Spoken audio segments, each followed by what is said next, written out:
Hey y'all, let's simplify some rational functions and then determine some excluded values based off of the factoring. So the first thing we're going to do when we simplify rational functions is we are going to break it into two pieces. I find that the easiest way to handle this. I'm going to take 3x squared minus 8x minus 3 and x squared minus 9. I'm going to bring them in two different locations, and I'm going to start factoring. I'm going to use the area model. So let's go ahead and take that 3x squared, put it into place, and that minus 3. And then we know that we want that diagonal to add to negative 8x. So remember, based off of our factoring practice, that we want to start by doing the a times c. So essentially, what is 3 times negative 3, which is negative 9? And then what we want to do is we want to find all the numbers that multiply to negative 9, which are going to be 3 and 3 and 1 and 9. One of those have to be negative. Let's just put the negative on the 9 for right now. After we do that, we want to make sure that they add to b. So they both have to add to b. So we can say negative 1 plus 9 equals to 8. But how about 1 plus negative 9? That adds to negative 8. So I think we found our numbers, 1 and negative 9. So I'm going to replace this and say, well, I've got 1x and negative 9x. We are factoring this down pretty good. Okay, remember we want to take out the GCF of either rows and columns. Okay, so I'm going to start here. I'm going to say, okay, well, if I take the greatest common factor out of 3x squared and 1x, you'll notice that is just simply 1x. And if I take the greatest common factor out of negative 9x and negative 3, that is just minus 3. Okay, and then I just figured out from there, 1x times 3x equals to 3x squared, and 1x times 1, positive 1, gives me 1. So I could check it. 1 times negative 3 is negative 3. So it looks like we factored it, and so I've got 3x plus 1 over x minus 3. Now I'm going to come over, I'm going to do the exact same thing with x squared and 9 minus 9. So x squared minus 9, x squared minus 9. And the cool thing about this one is we are missing the linear term. So there's 0x in there. So I'm going to put 0x right here. And we want those two numbers to multiply to negative 9. So what numbers multiply to negative 9? Well, I know 1 and 9 and 3 and 3. But they have to add to 0. So if I multiply these, and I put a negative on one of them, I do get negative 9, but the only ones that'll add to 0 are going to give me like negative 3 and positive 3. So I'm going to write negative 3x and positive 3x. And then I just take out the common factor. Common factor here is x out of these two. X times x is x squared.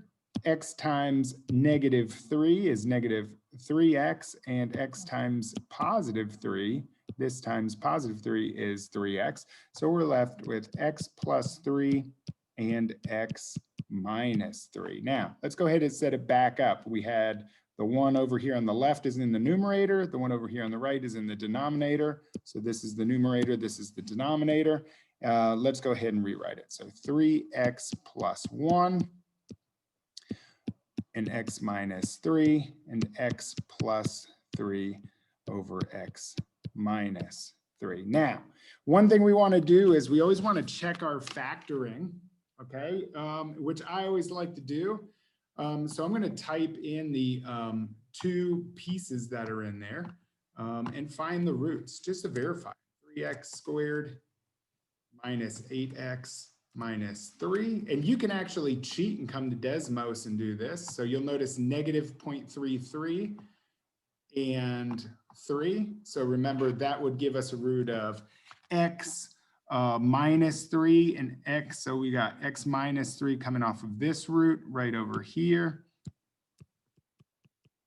And then we have this one, which is x minus or plus 0.333, but we have an a value of 3. So if I multiply that in, it gives us 3x plus 1.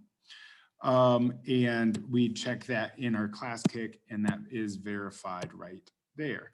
Okay, and then of course we check our factoring of the other one, which is x squared minus 9.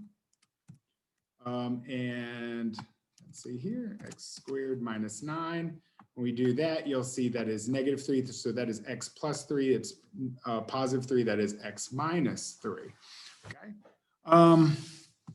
So we have verified all of our work, which is awesome at this point because I love verifying my work. Now I'm going to find the excluded values. Remember, excluded values are simply the values you cannot use in the denominator, because we would be dividing by 0. So we cannot put 3 into here. X cannot be 3 because 3 minus 3 is 0. And X cannot be -3 because -3 plus 3 is 0. Now, we just go ahead and simplify. And when we simplify, we cut out the values that are exactly the same and look the same. So X minus 3 looks the same as X minus 3. Those are two values that are the same. We cross those out. And we are left with 3x plus 1 over x plus 3. Now remember, we cannot divide those x's out, okay, because we are talking about values. This is one whole value, and this is one whole value. And as a result, they can only cross out these big, gigantic binomials or polynomials at the same time, okay? We do want to check our work to make sure we've done this correctly. So the answer is 3x plus 1 over x plus 3. And this is how we do it. We turn on the original problem.